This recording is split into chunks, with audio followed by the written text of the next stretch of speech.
गुरु प्यारी साध संगत जी, राधा स्वामी जी।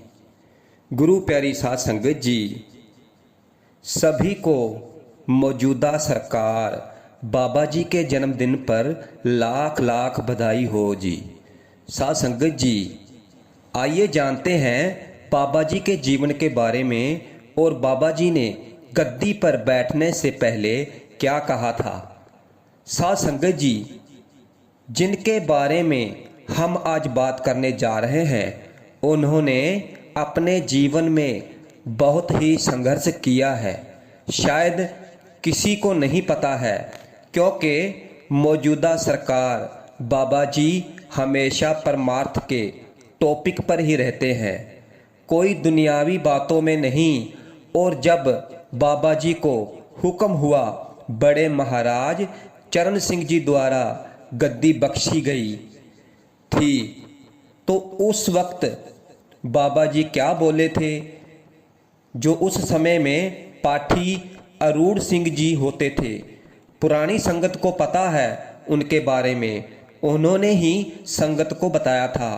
तो आइए साथ संगत जी, आपके साथ भी साझा करते हैं। पाठी अरूढ़ सिंह जी ने कहा, गद्दी के समय बाबा जी का नाम लिया गया गुरिंदर सिंह ढिल्लो। तो फिर बाबा जी ने हैरान होकर पूछा कि गुरिंदर सिंह ढिल्लो कौन है। हमने तो कभी उनका नाम भी नहीं सुना। हमारे खानदान में बाबा जी के कोई इतना नज़दीक होगा, हमने तो कभी सोचा ही नहीं था। और उनको तो ये भी याद नहीं रहा कि ये नाम मेरा ही है। और जब बाबा जी ने सुना तो आप कांपने लग गए। उस समय बाबा जी आधा घंटा कांपते रहे। फिर बड़ी मुश्किल से बाबा जी को पानी पिलाया गया, होश में लाया गया।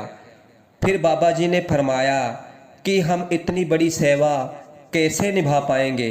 इतना बड़ा विस्तार जो मालिक कर गए हैं, हम उस बोझ को कैसे चुका पाएंगे, क्योंकि हम निर्बल, बिल्कुल मुग्ध, अजाम, रूहानियत से अलग कैसे इस लाइन पर चल सकेंगे। फिर आपने सभी के हुक्म के आगे अपना सिर झुका दिया। और फिर आपने बड़े ही निम्रता भरे शब्दों में जब संगत को बताया, मेरी निर्बल बाहें संगत का भार उठाने के काबिल नहीं है, कमज़ोर हैं।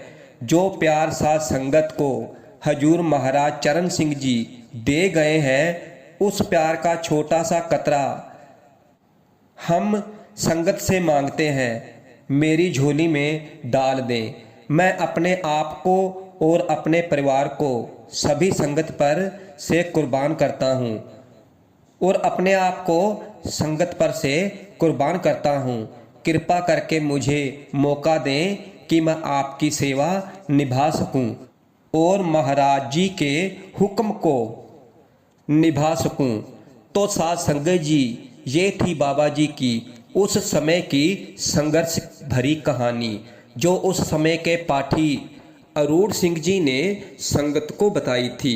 साथ संगत जी, इसीलिए बाबा जी सत्संगों में कई बार कहते हैं कि ये कुर्सी तो कांटों की सेज है, क्योंकि साथ संगत जी, एक रूह को उसके कर्म उठाना, उसको मात लोक से मुक्ति दिलाना कोई आसान काम नहीं है।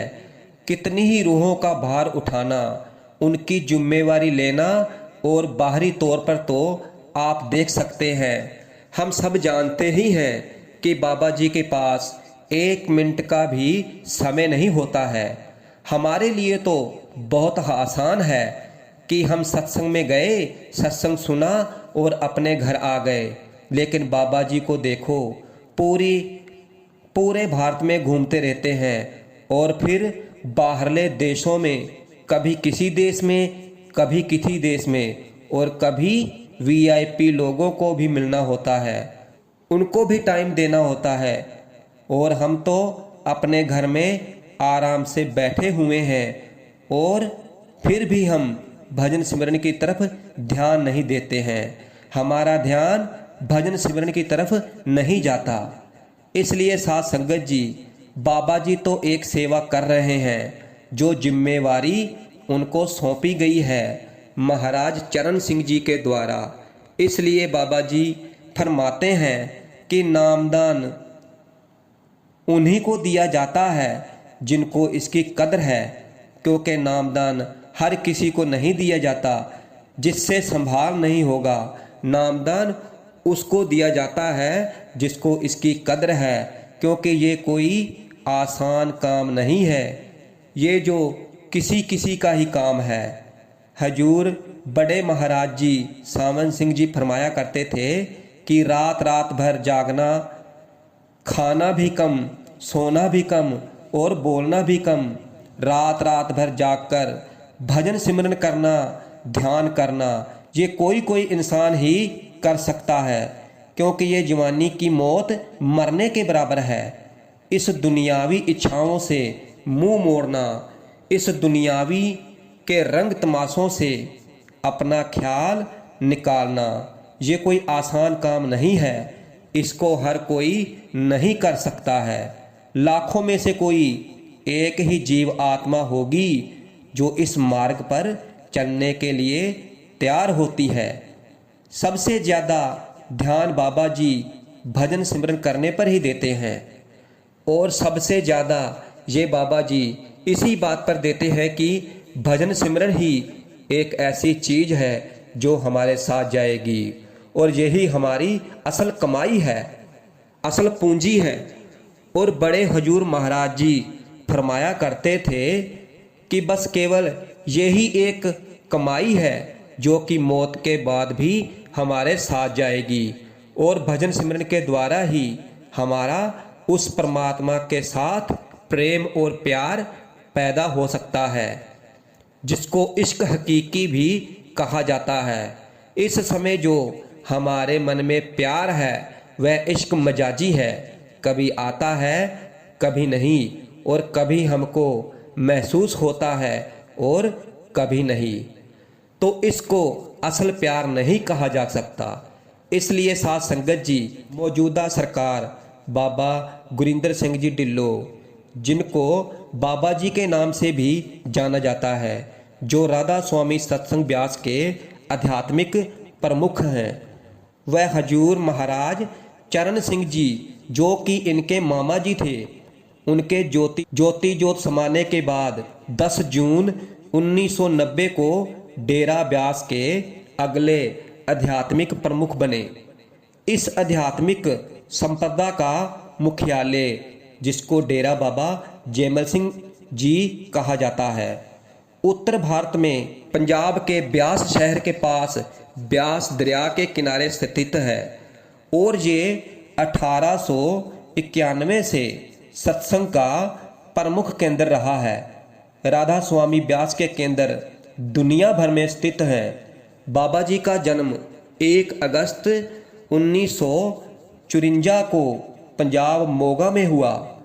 बाबा जी की धर्मपत्नी का नाम श्रीमती शबनम कौर जी था, और जिनका निधन हो चुका है, जिनका निधन 27 नवंबर 2019 को हुआ। और बाबा जी के 2 बेटे हैं, जिनका नाम है गुरबेज सिंह और गुरकीरत सिंह। और बाबा जी के पिताजी का नाम सरदार गुरमुख सिंह जी है, और उनकी माता जी का नाम महेंद्र कौर जी है। उन्होंने हिमाचल प्रदेश के द लॉरेंस स्कूल सनावर में शिक्षा प्राप्त की, और पंजाब यूनिवर्सिटी जो कि चंडीगढ़ में है, वहाँ से आपने कॉमर्स की डिग्री ली।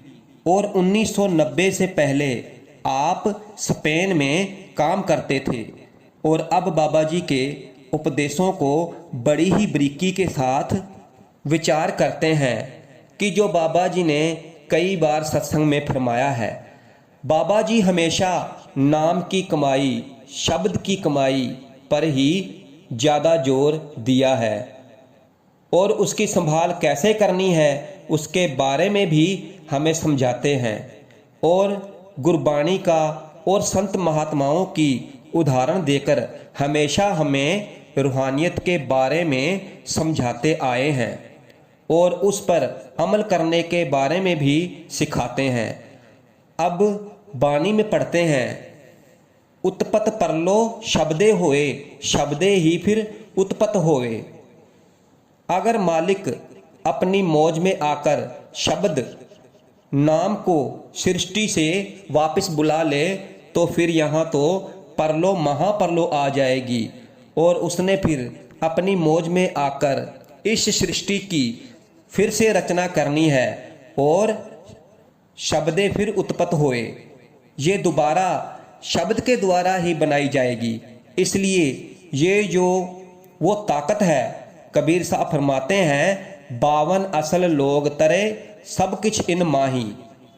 ये अक्षर खिड़खिन जाएंगे, वो अक्षर इनमें नाही। 52 अक्षरों के द्वारा जो कुछ हम इन आँखों के द्वारा देख रहे हैं वह बयान किया जा सकता है, मगर जिस नाम जिस शब्द की खोज में हम निकले हुए हैं वो कहते हैं कि वो अक्षर इनमें नाही। और इसी सोच को आगे ले जाते हुए गुरु घर ने फरमाया है, जिस अक्षर को लेन तू आया राम नाम संतन घर पाया। कि जिस नाम जिस शब्द की खोज में तुम निकले हो तो ये नाम ये शब्द इसकी समझ में तुम्हें गुरुमुखों की सत्संगों की संत महात्माओं की संगत में ही मिलेगी। आपने तो यहाँ तक कह दिया, गुप्ता नाम वर्तै विच कलयुग। गुप्ता नाम और ये प्रगट कैसे होगा? जब हम अपना ध्यान भजन बंदगी के द्वारा अंदर लेकर जाएंगे। सो आप फरमाते हैं कि इस जग में नाम अलभ गुरमुख वसे मन आए। अब अलभ का क्या मतलब है? हम तो बड़े ही मान के साथ कह देते हैं कि हमने ग्रंथ पोथी पढ़ रखी है, लेकिन ठीक है, मगर ध्यान से पढ़ना चाहिए।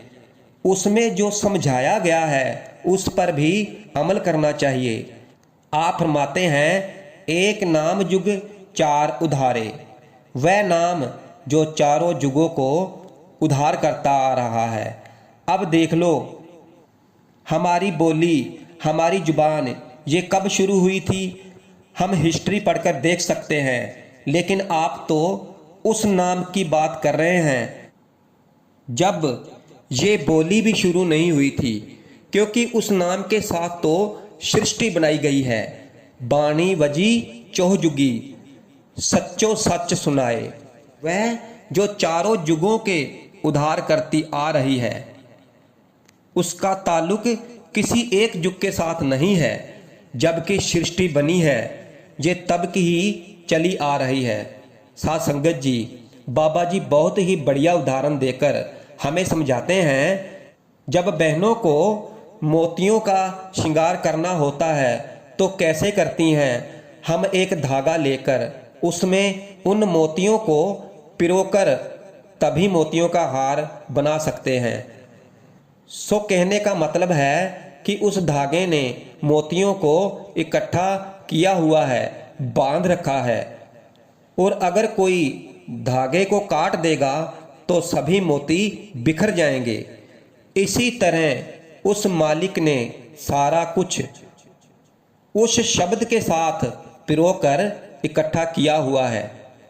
यहाँ हर एक चीज के अंदर वह शब्द है और यहाँ किसी भी चीज की हस्ती उस शब्द के बिना कायम नहीं रह सकती।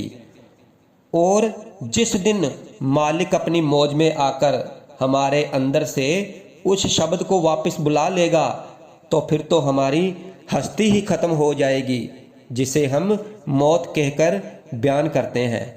अगर हमारी हस्ती कायम है तो सिर्फ उस शब्द उस नाम के द्वारा ही कायम है।